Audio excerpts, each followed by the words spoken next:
نهضت اسلامی امام اعظم رحمت الله علیه و حضرت ابوبکر کسانی که اسلام و ایدست آنها انتشار یافت آنها را دشنام میتن، میگن یا مسلمان نیستن.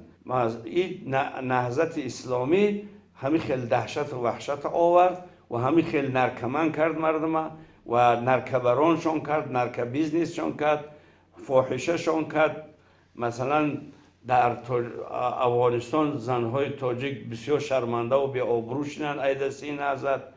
خب مردم حقیر، شرمنده، بسیار پست، مهاجر، یعنی شما بیوطن، مخصوصا نهضت اسلامی همین خیلی دهشت همین خیلی بگیم که بدنامگی را به تاجیکستان آورد.